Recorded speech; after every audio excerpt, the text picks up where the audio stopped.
चौधरी परवेज़ इलाही साबिक़ वज़ीर आला पंजाब और पाकिस्तान तहरीक इंसाफ के सदर, उनकी गिरफ़्तारी अभी से थोड़ी देर पहले अमल में आई। कई दिनों से उनकी तलाश जारी थी, 8-10 रोज़ हो गए और एंटी करप्शन इस्टेब्लिशमेंट जो पंजाब है उनको वो मतलूब थे और उनकी गिरफ़्तारी का हुक्मनामा भी मौजूद था, लेकिन कई दिनों की तलाश के बावजूद वो मिल नहीं थे रहे। लेकिन आज जिस तरीके से गिरफ़्तारी हुई देख कर अफसोस हुआ, क्योंकि उनको बाकायदा जिस तरीके से खींच के ले जाया जा रहा है, तो मेरा नहीं ख्याल है कि उन्हें इस तरीके से ले जाया जाना चाहिए था। लेकिन पंजाब की हुकूमत के जो तर्जमान है उन्होंने कहा कि वो गिरफ़्तारी देने पे तैयार नहीं थे। शीशे को हमने मारा है, पहले वो बुलेट प्रूफ कार थी, फिर बड़ी मुश्किल से बाहर आए और लेके गए हैं। कोई आई विटनेस मुझे मिलेंगे, रिपोर्टर्स वगैरह, तो मैं आपको डिटेल लेके इस पर शेयर करूँगा।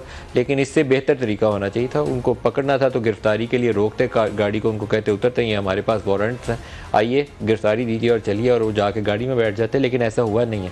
क्यों ऐसा नहीं हुआ उसकी मेरे पास अभी कोई बहुत वजाहत मौजूद नहीं है।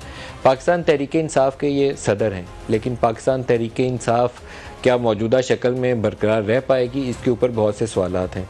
जहांगीर खान तरीन बहुत एक्टिवली जो पाकिस्तान तहरीक इंसाफ से लोग छोड़ कर जा रहे हैं उनसे भी, और जो दूसरी जमातों के कुछ लोग उनसे हम ख्याल हैं उनसे भी राब्ते में हैं। और कभी इम्कान यही है कि आइंदा चंद एक रोज़ के अंदर किसी एक नई सियासी जमात का वो ऐलान करेंगे जिसमें तहरीक इंसाफ छोड़ने वाले भी या उनसे जो करीब लोग हैं वो भी उस जमात का हिस्सा होंगे। और पंजाब के अंदर अगर ये अच्छा साइजेबल एक ग्रुप बनाने में कामयाब हो जाते हैं तो इनकी पार्टी को एक ऐसी पोजीशन इख्तियार हो जाएगी जो किसी ज़माने में काफ लीग को हासिल थी। लेकिन काफ लीग को 2000 आप पीछे चले जाएं, जब मोहतरमा की असैसिनेशन के बाद पहले इंतखाबात हुए थे तो उसमें उनको ठीक ठाक सीटें मिल गई थी। उसके बाद वो अपनी स्ट्रेंथ कायम रखने में कामयाब नहीं हुए और वक्त के साथ साथ वो पार्टी टूटती गई। कल एक और बड़ी डेवलपमेंट ये थी कि फवाद चौधरी ने शाह महमूद कुरैशी से मुलाकात की और शाह महमूद कुरैशी से उस मुलाकात के बाद वो बाहर आए और इमरान इस्माइल के साथ खड़े होकर एक प्रेस कॉन्फ्रेंस की। और उस प्रेस कॉन्फ्रेंस के अंदर उन्होंने तहरीक इंसाफ के बहुत सारे जो रहनुमा अभी हैं जमात के अंदर, पीटीआई के अंदर मौजूद हैं, अभी उन्होंने पार्टी से अलहदगी इख्तियार नहीं की, उनका भी नाम लिया और जो छोड़ चुके हैं उनका भी नाम लिया और कहा कि हमने इन सब से मुशावरत कर ली है और शरीफ और जरदारी के ऊपर तो पाकिस्तान को छोड़ना नहीं है, तो मिल के कोई फ़ैसला कर रहे हैं कि हमने क्या करना है। उसके थोड़ी देर बाद जो लोग पीटीआई का हिस्सा हैं तकरीबन सभी ने उसकी तरदीद कर दी। अब जो चीज़ें, अब फवाद चौधरी तो इसके ऊपर टाइट लिप्ड है, लेकिन जो चीज़ें हमारे इल्म में अभी तक आई हैं ये बड़ी इंटरेस्टिंग है। ये वाली स्टोरी मैं चाहूँगा कि प्रोग्राम के आगाज़ में हम अपने मेहमानों से इस पर राय भी लें। इसकी ट्विस्ट ये है कि कहा यह जा रहा है कि एक तो जेकेटी नई पीटीआई की एक नई शक्ल होगी, इंसाफ का हो सकता है कि नाम वो भी इस्तेमाल करें, पाकिस्तान इंसाफ पार्टी कर लें या कुछ ऐसा कुछ कर लें, कौमी इंसाफ पार्टी कर लें, नेशनल इंसाफ पार्टी कर लें। लेकिन जो मौजूदा पीटीआई है, अगर इमरान के ख़िलाफ़ मौजूदा पीडीएम की हुकूमत कोई ऐसे चार्जेस फ्रेम करती है या उनको नाअहल करार देती है या उनको जेल में डाल देती है, तो जो मौजूदा पीटीआई है उसका क्या बनेगा। शाह महमूद कुरैशी उसके वाइस चेयरमैन है। पार्टी हायरार्की के अंदर जो इमरान के बाद दूसरी पोजीशन है पॉलिटिकली वो शाह महमूद कुरैशी के पास है। तो शाह महमूद कुरैशी को आगे लगा के बाकी की जो बची कुची पीटीआई है उसको क्या एक नई पार्टी के तौर पर या मौजूदा पीटीआई को शाह महमूद कुरैशी के नीचे मुनज़्ज़म किया जा सकता है। ये एक ऑप्शन है जो बाज़ हलकों के ज़ेर गौर है और हो सकता है कि उसी तरह की कोई पैगाम रसानी की कोशिश की गई हो जो किसी हद तक बैकफायर कर गई, क्योंकि उन लोगों को जिनके नाम आए थे उन्होंने इमरान की कॉन्सेंट के बगैर इस अमल का हिस्सा बनने से इनकार कर दिया, जिसकी वजह से फौरी तौर पर सब ने कहा कि जो भी फैसला होगा इमरान की मर्ज़ी से होगा। कमो भाई सभी ने, फ़ारूक ने बोला, असद कैसर ने बोला, हमाद अज़हर ने बोला और कई और दीगर ने भी बोला। तो इसकी बुनियादी वजह शायद वो प्री मेच्योर अनाउंसमेंट थी जो फवाद चौधरी ने कर दी। अगर वो थोड़ा सा तवक्कुफ़ करते और इमरान से कॉन्सेंट ले लेते वो लोग तो शायद ये मामला आगे बढ़ता हुआ नज़र आता हमें। लेकिन ये आइंदा आने वाले दिनों में इस तरह की पेशरफ्त को रूल आउट नहीं किया जा सकता। जो आज हमारे साथ मेहमान है, प्रोग्राम करेंगे अज़मा बुखारी और राजा यासिर हमायूं, फॉर्मर पाकिस्तान तहरीक इंसाफ के रहनुमा हैं, वो हमारे साथ हैं। दोनों को खुशामदीद कहूँगा। राजा यासिर हमायूं, आप ही से शुरू करूँगा। आपकी क्या वजह हुई, आप किसी ज़माने में तो बड़े वो फेवरेट्स में आते थे कि वज़ारत आला के लिए भी आपका नाम किसी ज़माने में लिया जाता था, क्या वजह हुई कि आपको पीटीआई से राहें जुदा करनी पड़ी? देखें जी, कोई कह लें कि अनसेरेमोनियसली छोड़नी पड़ी, लेकिन फ्रैंकली स्पीकिंग मैं बड़े अरसे से कंसिडर कर रहा था कि पॉलिटिक्स छोड़ दूं, क्योंकि जिस वजह से मैंने पीटीआई ज्वाइन की थी वो ये थी कि खान साहब ने एक एवोल्यूशनरी चेंज की बात की थी कि हम सिस्टम में रह के लोगों को कन्विंस करेंगे, एनलाइटन करेंगे, जो प्रॉब्लम्स हैं वो बताएंगे और उसके बाद जब हम गवर्नमेंट में आएंगे तो फिर इंस्टीट्यूशनलिज्म लेके आएंगे अपनी परफॉर्मेंस से, साबित करेंगे कि हम ही इसके अहल हैं और इस तरह मुल्क चलना चाहिए। अनफॉर्चुनेटली जो हम करना चाह रहे थे वो हम नहीं कर सके। फ्रैंकली स्पीकिंग, कोशिश मैं अभी भी इस बात का कायल हूँ कि इमरान खान साहब की बहुत कोशिश थी कि वो करें, लेकिन जब इन ड्यू प्रोसेस इलेक्शन जीतने से पहले आप इलेक्टेबल्स जिनको कहते हैं या ट्रेडिशनल पॉलिटिशियंस, ऑल्दो मेरा भी तल्लक ऐसी फैमिली से है और 100 साल से हम पॉलिटिक्स कर रहे हैं, लेकिन मैं जो मेरी इमीडिएट फैमिली है, हमने पॉलिटिक्स छोड़ी इसलिए थी कि वी थॉट के इस मुल्क के सिस्टम में रह के आप कुछ नहीं कर सकते। एक्सटेंडेड फैमिली तो मेरे कोई 10 कज़न्स पॉलिटिक्स कर रहे हैं और पर्सनल ना मुझे कोई कनेक्शंस का कभी प्रॉब्लम था ना काम करवाने का कोई प्रॉब्लम था, लेकिन मुझे लगता था और मेरे इमीडिएट फैमिली को भी कि we should stay away from this. Khan Sahab ने कन्विंस किया, वो लेके आए और जिस प्रोसेस की उन्होंने बात की थी उससे मैं समझता हूँ कि 14 के धरनों में ही थोड़ा डीप ट्रैक होना शुरू हो गए थे, लेकिन उसके बाद फिर भी इट वॉज एक्सेप्टेबल। ज़ाहिर है एक जो आप कहते हैं कि पुरअमन प्रोटेस्ट है वो डेमोक्रेसी का हिस्सा होता है, ऑल्दो मैं उसमें भी ज़्यादा बिलीव नहीं करता, स्पेशली पाकिस्तान जैसे माशरे में।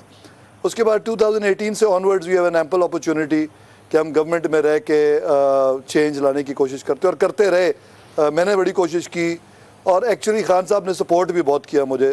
जब कभी उनसे मेरिट की बात की तो उन्होंने कहा बिल्कुल मेरिट पे चलो और कोई किसी की सिफारिश सुनने की ज़रूरत नहीं है। लेकिन आपके जनरली मैंने नोट किया कि जितने एमपीएज़ हैं, एमएनएज़ हैं, उनके जो हल्के के मामलात हैं इस सिस्टम में वो मेरिट की बात कर ही नहीं सकते। आपने अपने धड़े को सपोर्ट करना होता है। थाने कचहरी की पॉलिटिक्स है वो आप ख़त्म कर नहीं सके, ना पंजाब के पॉलिटिशियन। अलहदगी की वजह क्या बनी? आपने जो राय अलहदा की उसकी वजह क्या बनी?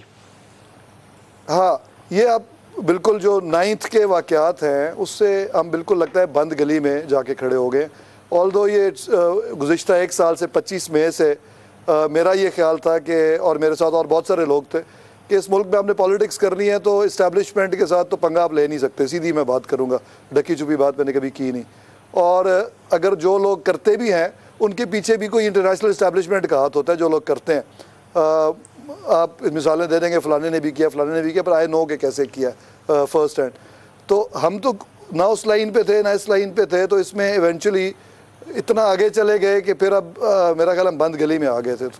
That was one good reason. 9 मई का क्या तहरीके इंसाफ के अंदर कभी ये बात हुई थी, कभी किसी ने बात की थी कि जब इमरान को अगर पकड़ लिया जाए, जब वो आप नारा लगाते थे कि इमरान हमारी रेड लाइन, तो हम जाएंगे, हम कोर कमांडर हाउस के घर को जाके आग लगा देंगे, तोड़ देंगे, हम जाएंगे जीएचयू के गेट पर प्रोटेस्ट करेंगे, ये कभी बातें ज़ेर गौर आई थी? जो जनरल पार्टी, जी बिल्कुल नहीं हुई। मैं पार्टी का जनरल सेक्रेटरी था, पहले पंजाब का फिर नॉर्थ पंजाब का। एक रात पहले 1:30 बजे तक हुआ था वहाँ पे। कतन खान साहब ने, मैं कैटेगोरिकली कह रहा हूँ, बल्कि हल्फिया भी कह दूंगा, मुझे हालांकि हल्फ देने की ज़रूरत नहीं है, कि खान साहब ने कतन ऐसी कोई बात नहीं की। उन्होंने ये कहा कि हमने जो प्रोटेस्ट कभी प्लान करना है तो वो बिल्कुल गली और महल्ले लेवल का होगा और आपने लोगों को तैयार करना है कि जिस तरह कई जगहों पे मॉडल्स हैं कि आप उनके मैसेज पहुंचे और वो अपने वार्ड लेवल पे एहतजाज करें। इसी के लिए मीटिंग की थी उन्होंने एक रात पहले। ये जो बात है कि यहाँ तक आया कैसे, उसकी रीजंस मैं बता देता हूँ कि 25 मई लास्ट ईयर से जिस तरीके से कर्ब किया गया हमारे प्रोटेस्ट को, और उसमें तब मैं पंजाब का जनरल सेक्रेटरी भी था, तो उससे एक लोगों में एक नफ़रत का जो जज्बा है वो पैदा होना शुरू हो चुका था। और जैसे जैसे आप सप्रेस करते हैं किसी भी मूवमेंट को तो उसमें एक रिटेलिएशन का फैक्टर आता जाता है।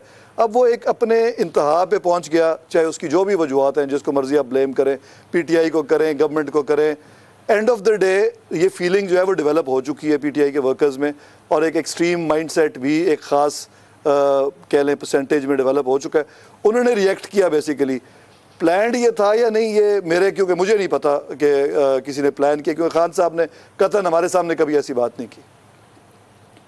तो देखिए, फिर तो आपको पीटीआई के साथ जुड़ के रहना चाहिए था अगर पीटीआई ने ये प्लान नहीं किया था। क्या पीटीआई के अंदर ऐसा एलिमेंट था जो ये चाहता था काम किया जाए? क्योंकि एक ही वक्त के अंदर अगर लोग कोर कमांडर हाउस, एमएम आलम बेस के ऊपर, जीएचक्यू के ऊपर, किला बाला हसार के अंदर, चकदरा के ऊपर, फैसलाबाद में आईएसआई के ऑफिस के ऊपर, इधर हमजा कैंप के बाहर आईएसआई के ऑफिस के बाहर, तो ये चीज़ें बैक वक्त हुई हैं ना, इसके लिए किसी ने कुछ थॉट प्रोसेस कहीं तो हुआ होगा। कौन से नासिर थे मुझे नहीं मालूम, मैं इस पर राय नहीं दे सकता। मैं आपको बताता हूँ कि इवन चकवाल जैसा शहर जो बड़ा पुरअमन और फौज का ही शहर है, वहाँ पे मुझे 2-3 मैसेजेस आए कि जी मुरीद एयर बेस पे हमला कर देते हैं। तो ये तो लोकल लीडरशिप की क्वालिटी होती है ना कि रोके। वहाँ पे मैं मौजूद नहीं था क्योंकि मैं वहाँ था नहीं। किसके मैसेज थे कि एयरबेस पे हमला करने की? ये किसने मैसेज दिया कि एयरबेस पे हमला करने? वहाँ पे चकवाल में मुरीद एयरबेस है, मुझे कुछ वर्कर्स ने कहा जी कि हमें भी वहाँ चले जाना चाहिए, तो मैंने कैटेगोरिकली अपनी लोकल लीडरशिप को कहा कि किसी को ये शरारत ना करने देना, और चकवाल का जो मेन एक तहसील चौक है वहाँ से आगे कोई ना जाए, और फिर गया भी कोई नहीं। तो ये तो डिपेंड करता है कि आप मॉब को फिर कंट्रोल कर सकते हैं या नहीं कर सकते। मेरा ख्याल है मैंने देखा है फुटेजेस में डॉक्टर यास्मीन राशिद साहिबा भी रोकने की कोशिश करती रही हैं, लेकिन वो मॉब उनके आउट ऑफ कंट्रोल हो गया फिर।